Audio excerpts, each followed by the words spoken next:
a little about myself from a bio standpoint. As far as I've been in supply chain for over 20 years, I've been lucky enough to work in Fortune 500 multinational companies, mainly in the CPG space.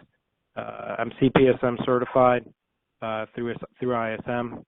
I'm also a CPSM certified instructor. I have my Six Sigma Green Belt certification. Received my 7-step strategic sourcing certification when I worked at Colgate years ago.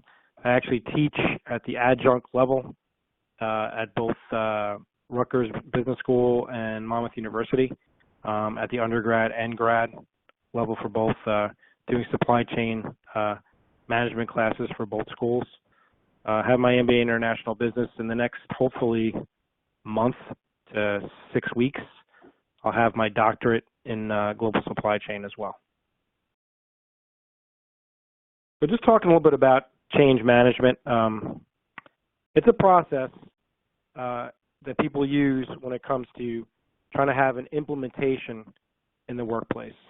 So there's different forms this could take. It could be a process where you're taking a couple steps out of a process, or you're enhancing a process and adding new steps or new responsible people for different roles.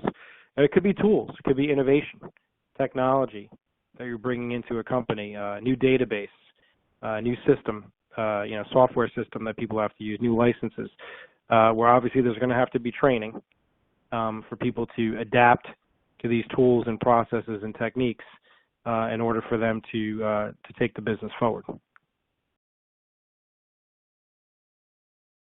I want to talk a little bit about kind of diving into that definition of change. It's something that's constant. It really can't be avoided. If companies want to be competitive in the marketplace within their industry, they have to consistently change, kind of reinvent themselves, bring innovation into their forefront. Most multinational, larger companies, you'll see in their mission statement, R&D or innovation is something that's in there as far as what they're looking to do from a goals and objectives standpoint. There's disruptions with change. Like I said, the business could stop. You could have someone using the same database for 20 years, and at the end of the day, now they have to use something different. So that could cause disruption. It could cause stress, anxiety, all kinds of things could be, from an emotional standpoint, could be linked to that. You're giving up the familiar. You're used to a certain process or a certain tool. You've been doing it, like I said, forever, and now the change, could be drastic, where the learning curve isn't as quick as you'd like it to be, and it could take a lot more time than you think. And when that happens, that could disrupt the business from your day-to-day operations that you're used to performing. We're talking about people and how they change, and this is an important concept. Change is not always easy for people, but organizations change only if the people do. So you can have that change in your mission statement about innovation or R&D, but if the people aren't willing to embrace it and make sure that it's successful, then all they are is words on paper. So at the end of the day, it's really up to the senior level folks, top level management, to cascade that change down and make sure that it's implemented, it's enforced, adhered to at the various levels within the organization. So if something does change, at the end of the day, your mind functions efficiently. Conscious attention is not needed. So you're not on overload. Right? You're not trying to put new information in your brain, basically. You're not trying to overload your memory. So you're focusing normally at that point. When changes do occur, like I said, you're overloaded, and at that point you could either be forgetting things, making mistakes, having stress. There's all kinds of things that can lead to that. As the practice continues, there's new neutral pathways as well that could progress, hopefully in the near future with that. Talking about emotions, self-awareness from an emotional intelligence standpoint is important. So you need to be aware of what your capabilities are, what your style is when it comes to change. Is it something that's easily adaptable? Do you fear technology? Do you fear having to learn new things? You should be aware of that in yourself and try to address it. and get feedback from people on how you've adjusted to change in different projects or different scenarios, and maybe try to use that as fuel, as constructive criticism, not destructive, to help you improve. Even from a self-management standpoint, how are you managing your day-to-day when it comes to emotional intelligence? How do you manage it when it comes to change? Does the slightest variation in something, cause you to lose control or go off the deep end, or does it not really matter and it rolls off your shoulders, or is it somewhere in the middle? Right? You need to be aware of how you handle changes within the corporate setting. Getting into that psychological, neuropsychological aspect, like I said, stress can be caused. If we take a look at on the right of some of the different effects from positive to negative, positive with change could be hope that things are going to be better, easier, faster. Have to spend less time on doing some rogue tasks that you were previously doing. It could be a challenge, which is something that you're looking forward to. It's a goal. My goal is to learn this new system in 2 weeks. Let's see if I could set a development goal for myself and I can accomplish it. Right? It could be that. It could be respect. Well, maybe once I become I learn this system, I could become a trainer and I could train other people. And that happened to me recently with one of our systems. I actually trained myself, and then people were having a hard time using it, so I put a webinar together and trained the department myself and did it because we didn't have anybody. And for me, it happened to be easier for some reason, maybe than for others. So I thought I'd share, some of my techniques. That's something I did. So I tried to do that from a sharing standpoint, a growth and learning standpoint for others as well. The negative part could be fear. Like you're fearful of change. You're angry with it. Why does this have to happen to me? Why are they doing it now? I'm 2 months out. I'm 2 months from retirement. Or, I just started this company. Now I have to learn this as well. Right? So there could be some anger. Could be some resentment. How come my boss doesn't have to learn this system? Why do I have to do it? And now I have to train her or him. Right? So there's a lot of different emotions like that can take place. It's forced compliance. You don't have a choice. You have to embrace it. Otherwise, it goes on your performance rating, and you might not be there next year because of it. So it's something where it's not a choice. It's forced for you to do. Those are just a couple of those. Talking about how do people change, intentional change, hope and optimism, right? So they say you should be cautiously optimistic when it comes to change. So you don't want to be too optimistic where you're unrealistic when it comes to it, where you're thinking, okay, I'm gonna take this on and it's gonna change my work life completely, or it's gonna be really easy. I'll pick it up in a day or two and it takes a week or two. So, at the end of the day, when it comes to it, you have to be cautiously optimistic and set your own expectations as to what you consider success when it comes to change. But hopeful is something you should always try to be.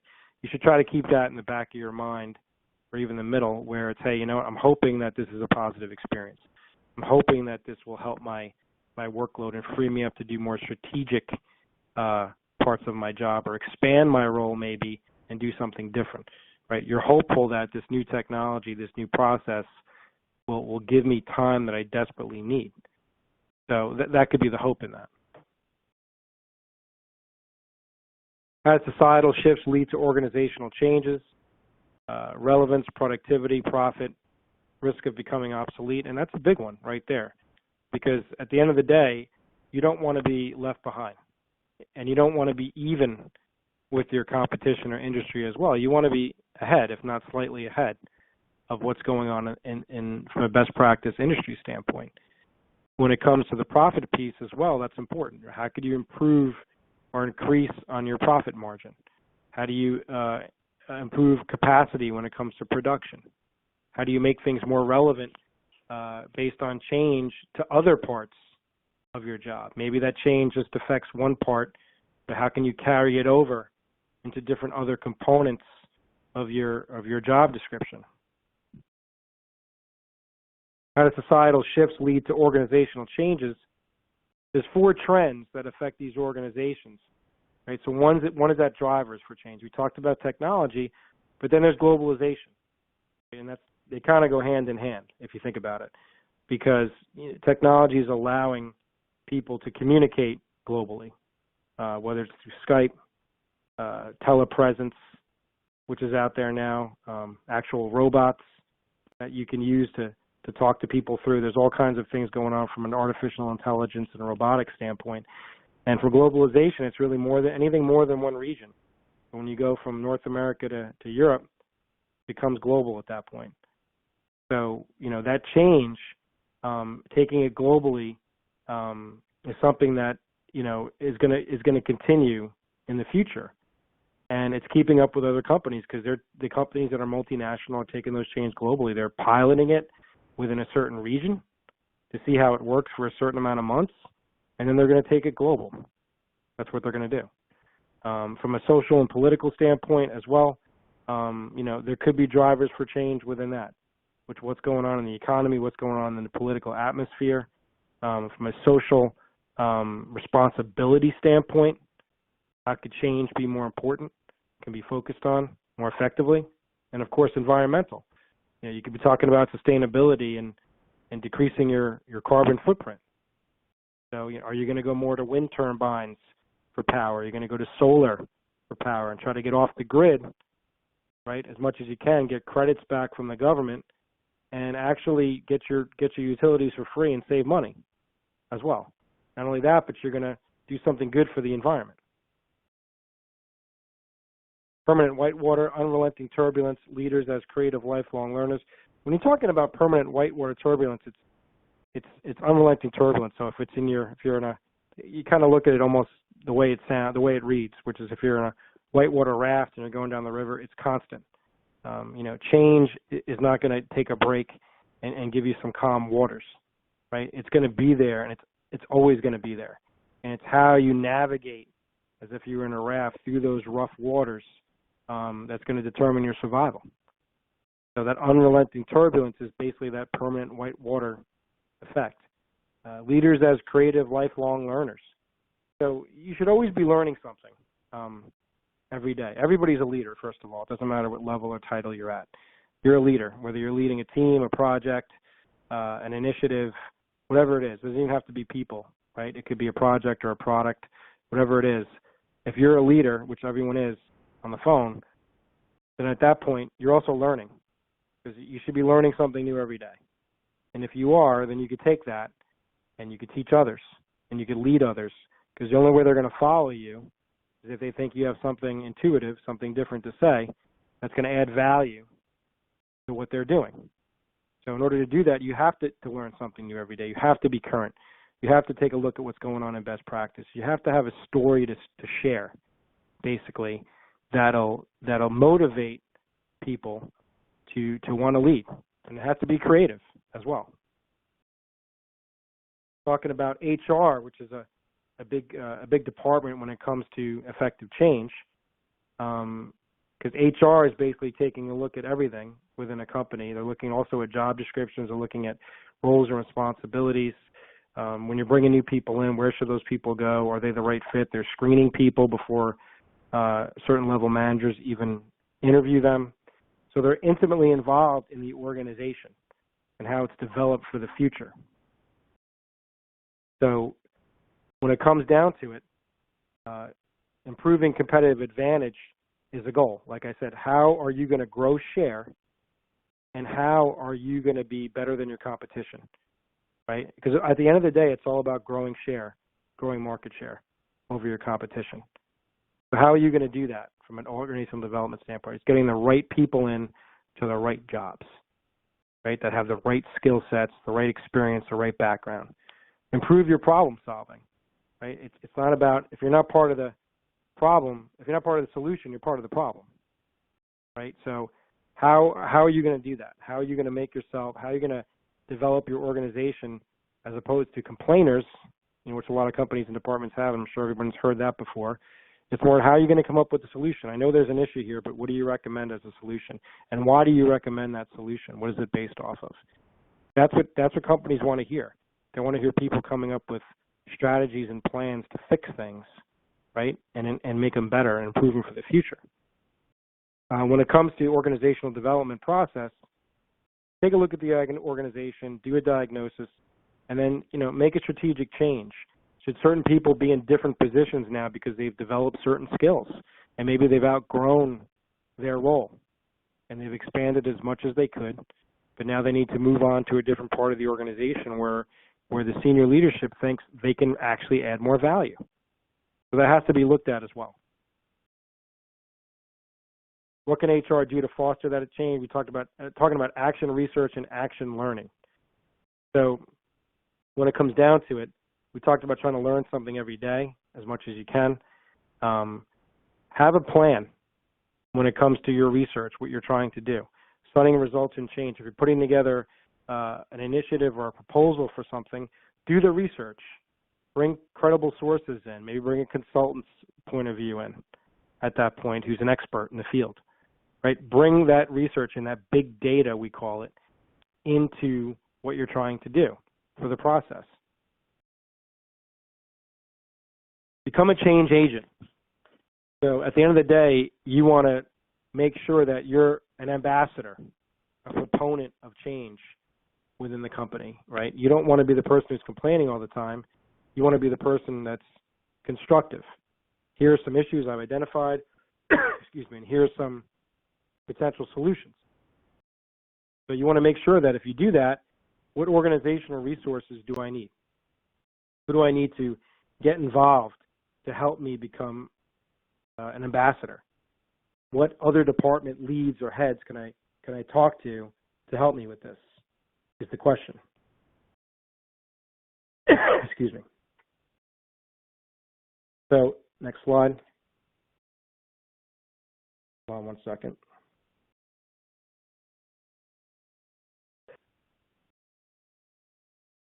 So when you talk about becoming a change agent,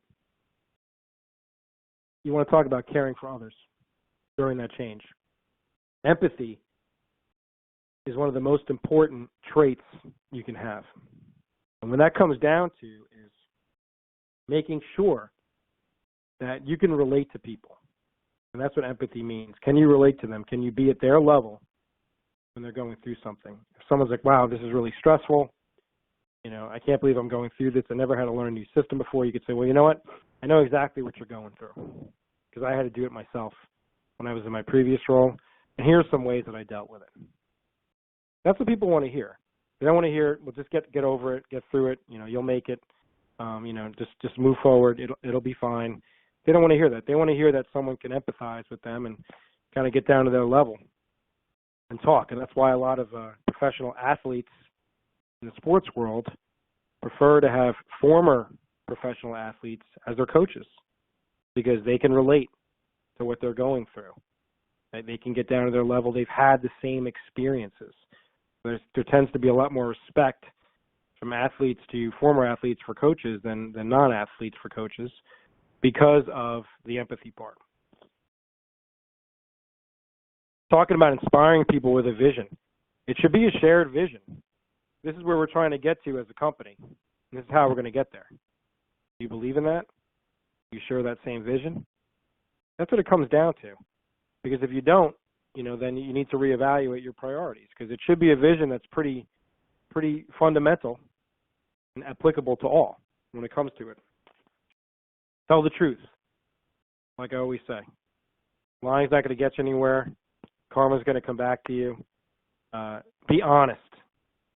The company first and you second. When you start trying to protect yourself, you start hurting the company. And that ends up coming back to you eventually. And I've seen it happen to too many people over the years.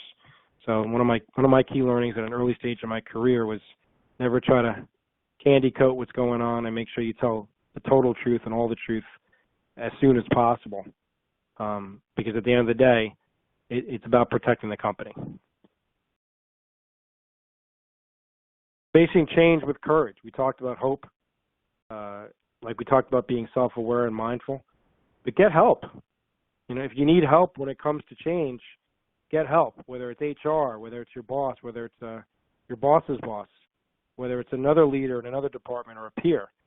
Get some people to help you if you're having issues, to gain that courage, gain that confidence. Kind of touched on globalization a little bit.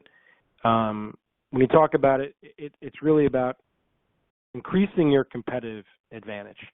right? So by going global and getting additional volume in different countries, you're growing your share. Like I keep saying, right? You're increasing your stock price. So by getting more revenue in, you're increasing your sales. So that's what companies are trying to do by going global, is get more money coming in the door and being able to compete with their main competition in those different markets. Maybe there are larger markets are not involved in. Maybe there are less developed countries, least developed countries are not involved in. But either way, they want to increase their footprint geographically from a competitive standpoint and from a volume standpoint. And at the end of the day, it's going to be change, and it could be a cultural change. You're going to have to get used to dealing with different people in different countries who have different ideologies. A lot of people in Europe, from what I've seen over the years, are very direct, and their interpretation of Americans is very indirect. There's stereotypes involved as well when it comes to globalization, but you need to overcome those, and the only way to do that is to build the relationships, spend time getting to know people as much as possible, and understand that, hey, this person wasn't being rude, it's just the way the culture is, or, not everybody in America talks around topics. There's some Americans that actually will be direct. Like, you want to be able to change stereotypes and let them know it from your perspective, on really how it is. Different change models.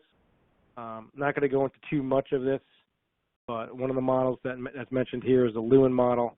And what that really talks about is simplicity when it comes to the three-step process, which is unfreeze, change, and freeze phases. Talking about the unfreeze is really going through what the evaluation, going through a company being introspective and having to look within its organization and understand where certain metrics and numbers are coming from. And then based on that, when you get to that root cause, you're going to want to then change. What are you going to want to do? What are your goals and objectives for changing? And then at that point, you're going to want to refreeze.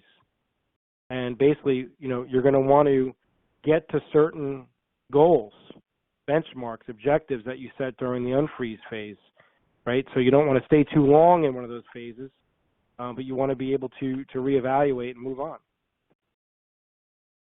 Talking about Kotter's model, really building the team first. And this is really important. You want to have the right people and the right jobs during the transition. So a lot of times departments will feel, let's give some people some development opportunities. When there's change going on, it's high priority and affects business criticality and disruption, might not be the best time to try to give people some development opportunities with high exposure situations. So at that point, you'd want to have your best people in your best roles so that there's no disruptions, there's no hiccups. Instill that urgency. Motivate employees to feel urgency about embracing the change. Hey, there's something we have to do relatively quickly.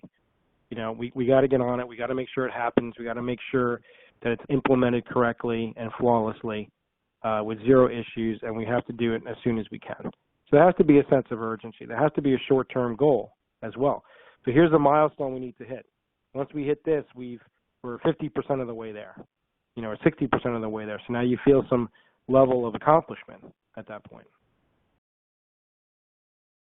McKinsey 7S framework talks about structure, on how the business affects the ability to implement change from an analysis standpoint, taking a look at your systems. What skills do you have? What employees, like I said, strengths and weaknesses do they have? Try to leverage those strengths. What are the styles? We talked about culture. What's the staff strategy? And then importantly, what are shared values, right? So we've got some goals that are up there, but are those goals and values shared among the different employees within the organization?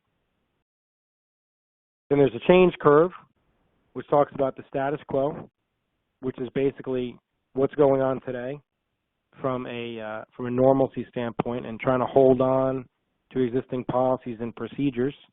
And then you've got disruption, right, where management insists on those changes occurring as mandates, and that causes anger, fear, disappointment, whatever it may be. Then you've got exploration. Once employees realize the change is permanent, they begin to explore the possible benefits of the change, and they realize the change has a positive overall impact on their jobs. Well, you know what? This isn't that bad. Even though it took me a couple of weeks to learn it, I'm now saving an hour a day when it comes to what I need to work on. Rebuilding. At the final stage, companies experience that growth and take a root in performance reaches a higher level than it was before. So now you're growing more as a company because you've accomplished that change and implemented that change in systems or technology. The ADKAR model, and this is what the acronym stands for, is awareness, desire, knowledge, ability, and reinforcement. Talking about the ability to enforce change, not just change yourself, but how are you going to not even be just a proponent or an ambassador, but how are you going to enforce it and make sure people are sticking to what they need to do and making the change they need to make. You have to have that desire yourself to make the change. So people can see right through you. If you're just basically giving them lip service and it's something you don't believe in, something you don't embrace, they can see right through you. So you have to make sure that it's something that you really believe in. You have that desire to make the change, and at that point, you're going to be a better advocate for it. There needs to be an awareness of the need for change. There should be people out there, whether they've been using the same system or not, that can openly and honestly admit, hey, you know what, this system's pretty antiquated. It's not doing a lot of the things out there that a lot of other systems are doing because we've had it for 10 years. And I do think it is time to change. And even though it's going to be difficult, at least it'll get us even, if not ahead, of some of the competition. So it's something we need to do because it seems like everyone else is doing it but us. So there has to be that awareness out there. 8 essential steps when it comes to effective change management. Identify what will be improved. So what are you trying to improve? What are the processes? Right? You're either going to enhance them, dismantle them, or you're going to build them. But either way, what are you trying to do? What processes need to go through those phases or one of them, and why? And what are the resources that you're going to use to help you? Is it a problem that you need to throw money at? You need to hire outside people to come in and help you? Is it something you can borrow some people's time internally to help you with that? Is it both? But what's going to be needed from a resource capital standpoint to get the change implemented? Present the business case to the stakeholders. Here's how it is today, and here's how we envision it tomorrow in the future. And this is why we need to make the change. Well, everyone else in our industry is doing it except us. That's a pretty easy sell from my experience. If we're the only ones not doing it, and if they've gone to it a year ago, maybe it's time for us to do it, right? So that's a pretty easy one from that standpoint. Or, hey, it can improve our competitive advantage. It can help us do this. Also add those pieces in as well to prove why you want to spend $1 million on a piece of software or whatever it may be. Plan for the change. What's the plan? What's the roadmap? How long is it going to take? Who's involved? What are the steps involved? What are the dependencies of that steps? What are the milestones? What's your plan on making this work? How are you going to get to the end goal of implementation? How are you going to get to that point? What path are you going to take? Provide resources and use data for evaluation. So you need that data, like I said. If you don't have the data, you're not going to be able to put a plan together or make any real decisions. So when you put these models together and you have this data, it's got to be accurate data and it's got to be comprehensive. Maybe you only have a third of the data that you need. And now you're taking a guess at what that new process should be or that new system should be. But it's not based on accurate data. So it needs to be as accurate as it possibly can be. Communication, right? Communication is extremely important. If anything, over-communicate. More emails, more meetings, more face-to-face. Make sure everyone's always aware of what's going on. Like I said, I never got that email. Well, we met about it last week on Wednesday, and you were in the meeting. You don't remember hearing it? Oh, that's right, I did. I've had that happen to me. They didn't get an email, but they were in a meeting. But there's both. So if there's both, there's a better chance that the message is going to get across and maybe not get misconstrued as well. Monitor and manage resistance, dependencies, and budgeting risks. So resistance, like we talked about, is a normal part of change, right? It can threaten the success because if people don't want to do it and they decide not to, it puts the project in jeopardy is really what it does.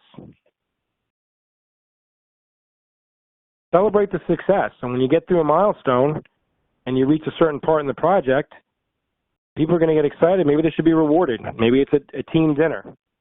Maybe everyone gets an extra couple of days off at the end of the year. It doesn't have to be monetary if the budgets are an issue, but there should be some incentive. Everyone gets to, somebody, the whole team gets a certain thing they get to put on their desk or whatever, employee of the month. You can do whatever you want with it, but at the end of the day, celebrate the success and let people know within the organization, hey, this is what we did.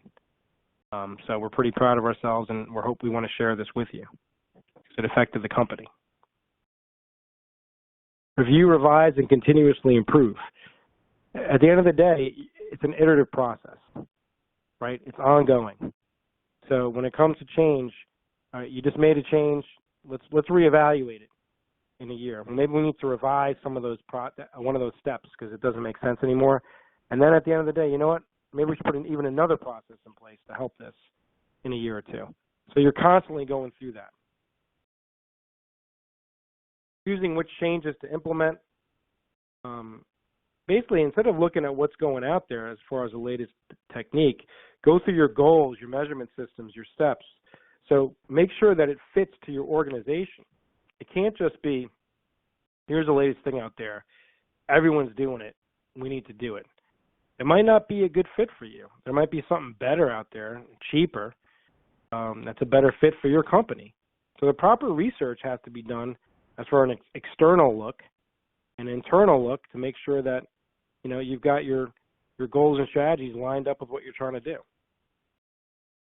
Using what changes to implement, when it comes to that level to start, there's 4 levels of organizational change. You shape the future, you define the business, you re-engineer the process, and you're incrementally improving. When you're shaping and anticipating the future, you're doing that when it comes to what you're implementing. Because by doing that, you're changing the landscape of your business by putting a new process, a new system in.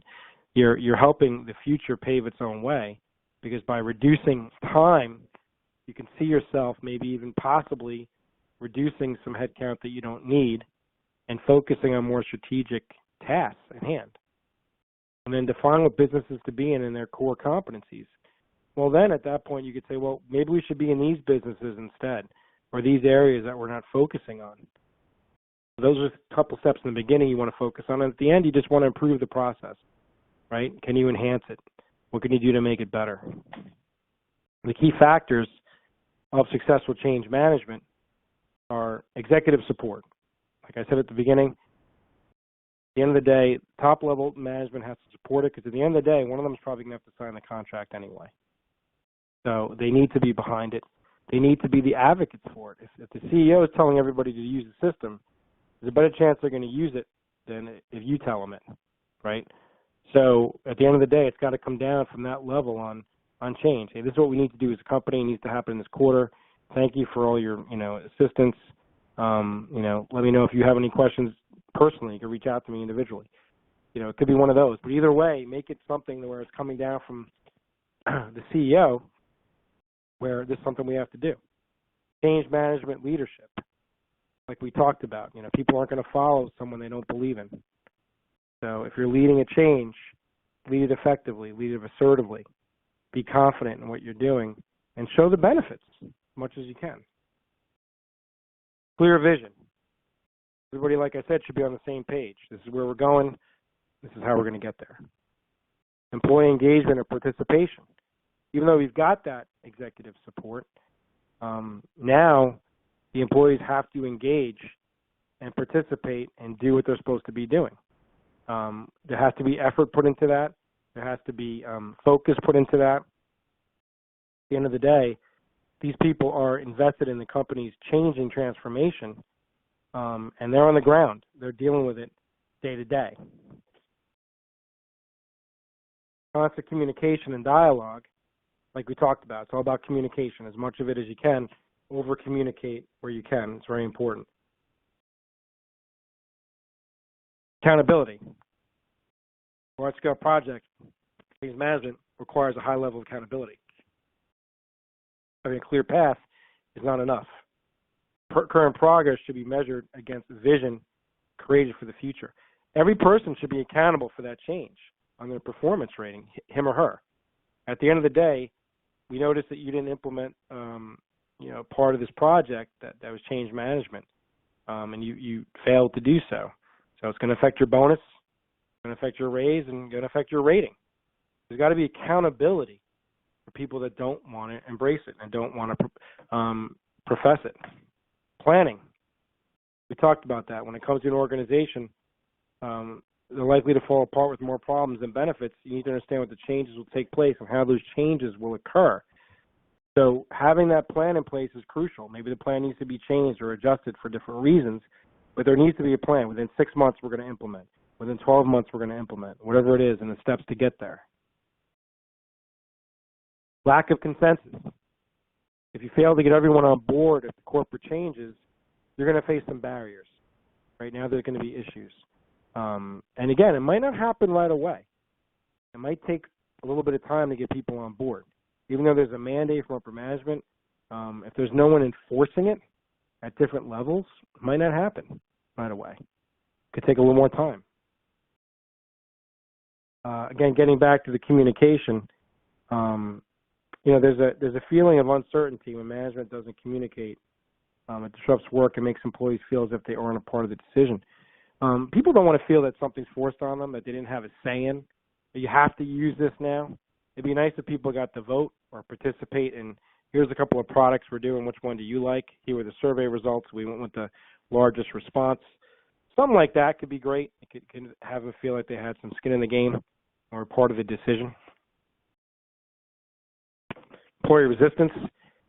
We talked about them resisting change. They don't want to relearn their jobs or change the way they do things. They're supporting their employees and providing training. It will help ease the transition. As much training as you could provide is gonna help the employees. Training sessions, webinars, in-person training, one-on-one training, right? Shadow training, whatever you can do to get people more comfortable. The training that's adaptable to their style. That's what you want to do. Integration. Basically, when you're integrating, you're bringing a new system into the old.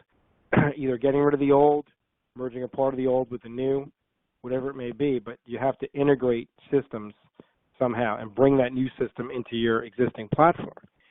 So that could take time, energy, effort, a lot of mistakes, but they're going to basically also change how you're going to hire people, right, and how you provide recognition. If those people don't have the skill sets and a new piece of software you bring in, they're not going to get hired. You might not recognize somebody who might have, who they did very well. They didn't embrace the integration change. Identify additional needs for change. Permanent integration changes into the organization require change leaders and managers to address these changes.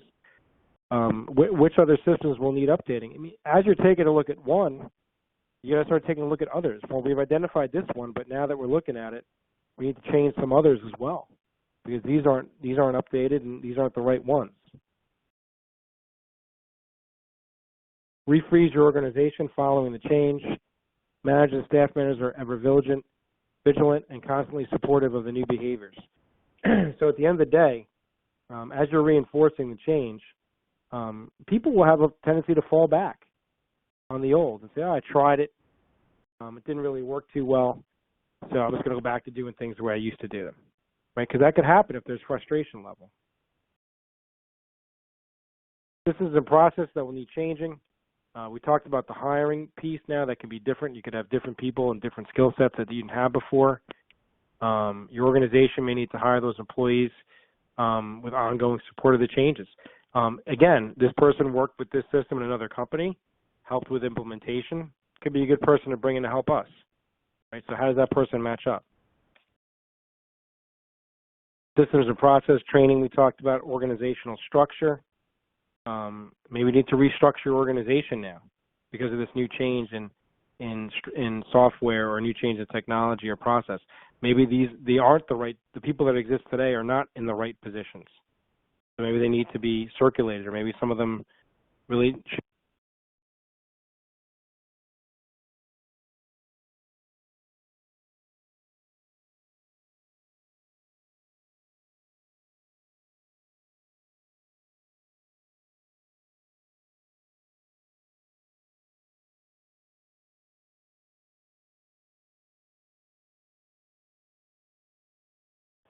So getting back into integration,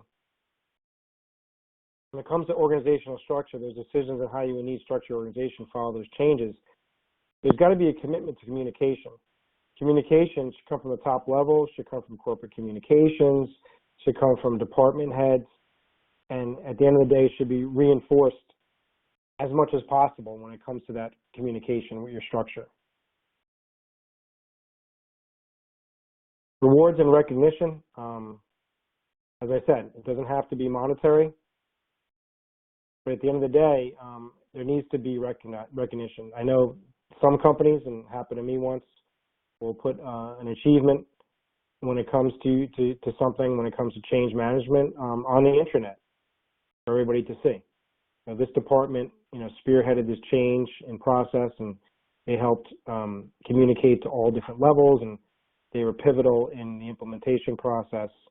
So, they're giving them a shout out on the intranet to everybody. So maybe it's something like that as well, which is important. Communication, ongoing and consistent approaches. We talked about the meetings. You can't have enough of them. Feedback is a gift, even though it might be difficult to hear. So seek the feedback, as much as possible.